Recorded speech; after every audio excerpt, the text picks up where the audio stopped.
students, good morning. Today we are going to start our poem 3, A Tiger in the Zoo. This poem is written by Leslie Norris. Okay. In this poem, first of all, we'll see the introduction of the poet. Because whenever you are going to write any of the answer, in that introduction you have to write down which is of the poet. See now first who has written the poem, about that person, about the poet we are going to understand here. So in introduction, the name of the full name of the poet is George Leslie Norris. He was born on 21st May 1921 and died on 6th April 2006. This was his life duration. 21st May 1921 up to 6th April 2006. During this life duration, what he has done? See, he was a prize-winning Welsh poet and short story writer. He was interested in writing short stories. He was writing short stories, and he was even the prize-winning Welsh poet. Okay. Up to 1974, he earned his living as a college lecturer. Up to 1974, up to this year, he was working, he was earning in the college as a lecturer. He has even worked as a teacher, and even he has worked as a headmaster. Okay. So, first point, you have to write down that his life up to 21st May to 1921 to 6th April 2006. This was his life duration. Then the point will come that he was prize-winning Welsh poet and short story writer. There are many types in the literature also. Short story, epic, ballad, these kind of different playwrights are there. So here he is short story writer. He was. Now up to 1974, up to this year, he earned his living as a college lecturer. It means he worked as a teacher and even headmaster. Hope this much is clear. Next, from 1974, see, up to 1974 worked like this as lecturer, teacher and headmaster. Now, from 1974 he combined full-time writing. He started writing full-time with residencies at where? Academic institutions. Where were these academic institutions? In Britain and the United States. So, the people who were living there, with those people in that academic institution, he started full-time writing. He gave his full time in writing only. Where? The places you have to remember, Britain and United States. Okay? And now, today, he is considered, it means we are knowing him as one of the most important Welsh writers of the post-war period. Okay, hope this introduction is clear in your mind. So students, first of all, let me give you a short introduction about the poem. This poem contrasts a tiger when it is in its natural habitat and when it is imprisoned in a zoo.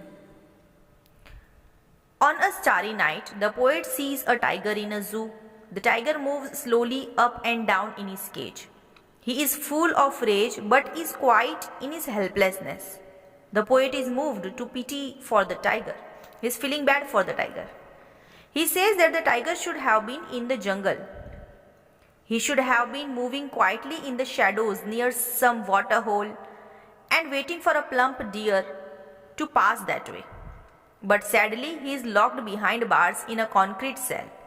He does not take any notice of the visitors and is looking at the brilliant stars with his brilliant eyes. Now he has to be content with merely looking at the stars. It means he has to look at the stars only, nothing else he has to look for.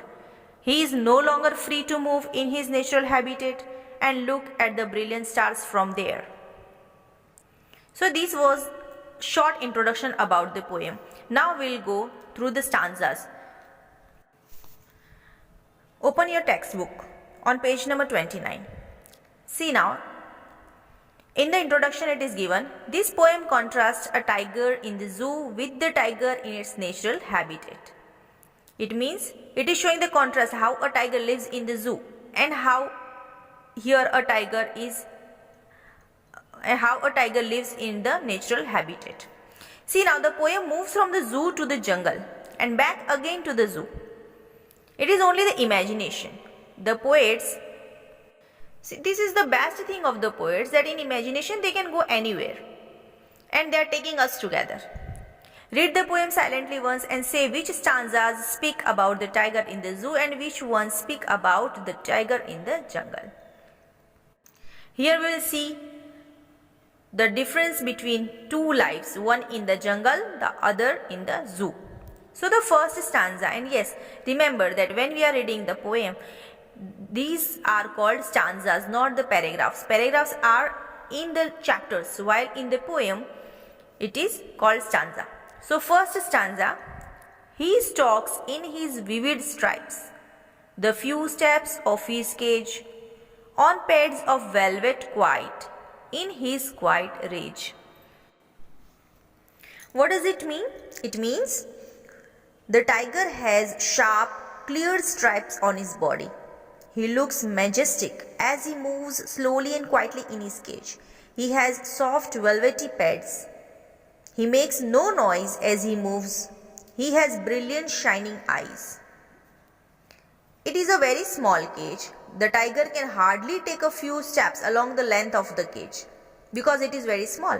He doesn't take any notice of the visitors who come there. With his shiny eyes, he keeps looking at the bright stars. This was the meaning of first stanza. If we see the second stanza, he should be lurking in shadow, sliding through long grass, near the water hole where plump deer pass. So through these words, poet wanted to tell us that the tiger would be lurking in the shadows of trees. It should be there. He would be sliding slowly through the long grass. He would be sitting by some water hole and waiting for some plump deer to pass that way. The tiger would be moving around the houses in a nearby village.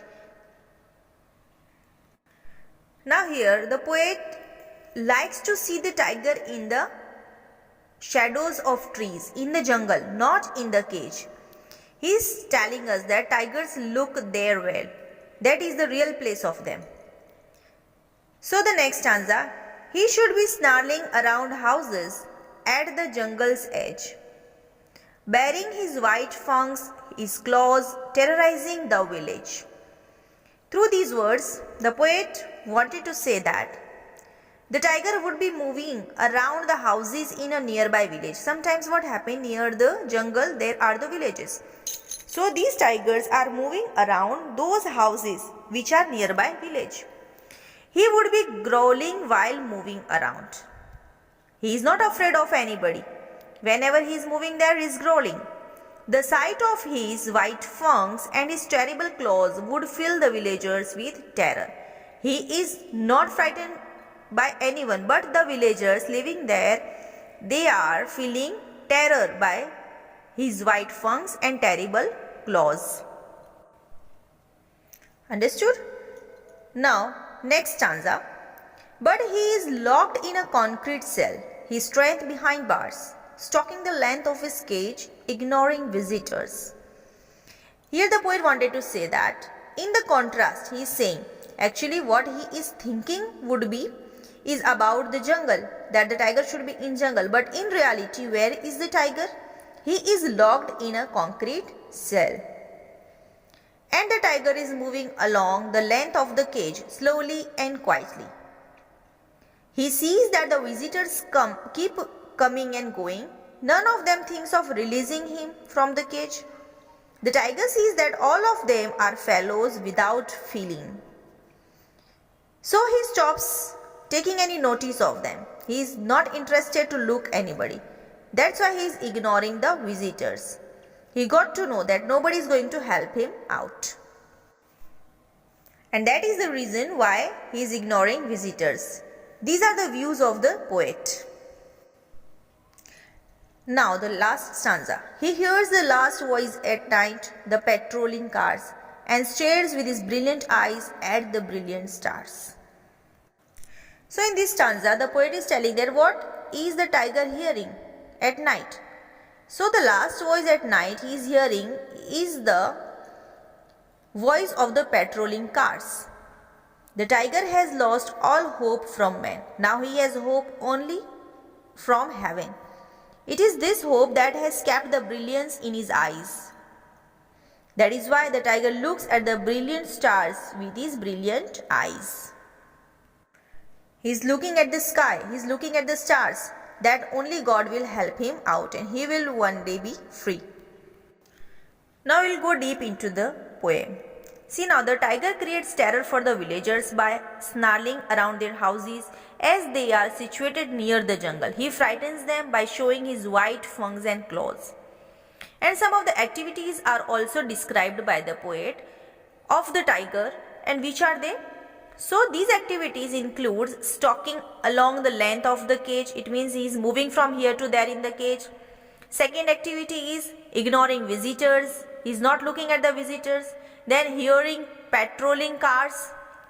The voice of cars he is hearing, and staring at the brilliant stars shining in the sky. So these are the activities which are described by the poet Leslie Norris about the tiger. If we describe the tiger in the cage, then how it is? So the tiger in the cage is just a diminished form of his original self. That is not the original tiger which is in the cage. He paces up and down in the cage restlessly. He is confined in the narrow cell and keeps staring the stars as if longing for freedom. It means he needs freedom, he wants freedom badly, and that's why he is looking at the stars. He is helpless and draws pity for his condition. And if we describe the tiger in the wild, it means in the jungle. So how it is? The tiger in the wild is majestic. He is free and lies under the shades and hunts for prey. He moves near the water because food is in plenty there. Sometimes he growls and terrorizes the villagers also. Then the question comes in our mind that the tiger expresses his rage quietly. Why? So the tiger expresses his rage quietly because there is nothing he can do from behind the bars of his cage. Okay, he is not free. And that's why he is expressing his rage, his anger. Why? Because he is helpless as his strength now lies inside the cage. He is no longer free as he was in the jungle. When we see the view of the poet, then the poet thinks that the tiger should have been in the jungle, lurking in the shadow of long grass to prey of the plump deer near the water hole. He should also be on the outskirts of the village, snarling around houses and terrifying villagers. Poet thinks that that is the real tiger. The tiger in the cage is not the real one. The personality of tiger is lost somewhere in the cage. And now, if you talk about the village, then how does the tiger make his presence felt in the village? The tiger makes his presence felt by snarling around houses at the jungle's edge and by showing his white fangs and claws. What does the tiger do in his cage? The tiger is locked in a concrete cell where he can hardly take a few steps along the length of the cage. He doesn't take any notice of the visitors who come there. With his shining eyes, he keeps staring at the bright stars in the sky. That is only the thing he is doing in the cage. He is looking at the stars. He is staring at those stars. Why? He is having hope that somebody will come from the sky and help him out. The tiger should snarl around houses at the edge of the forest. Why? Because of the following reasons. Firstly, the villagers will not disturb the peace of the forest.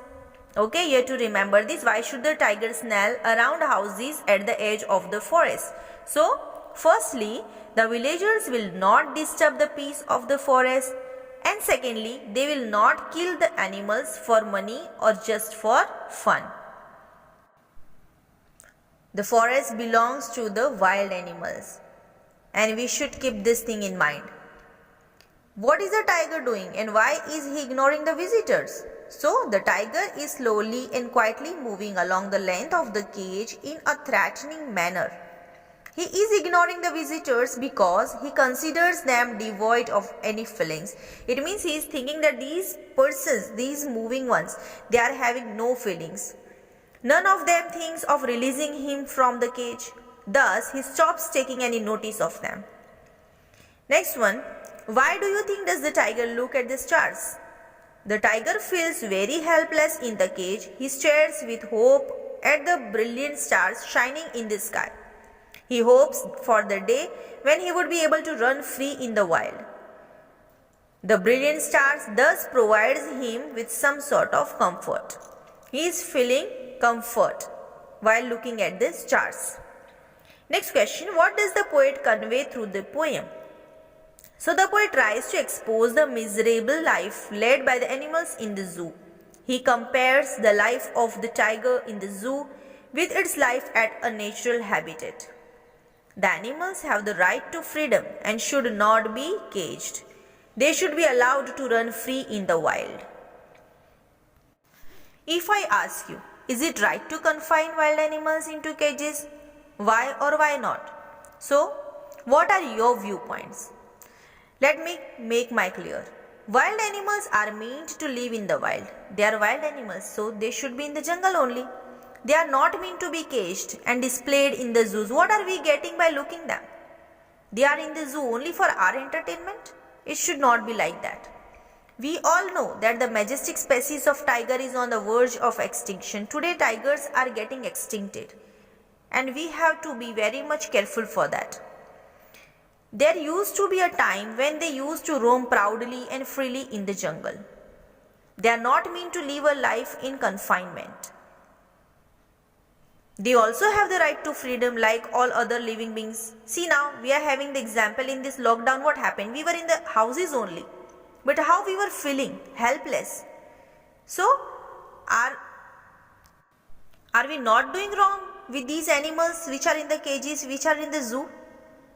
Very less place they are getting in the zoo. While we were getting full house to roam around, still we were so much tired of it. We are fed up of this situation.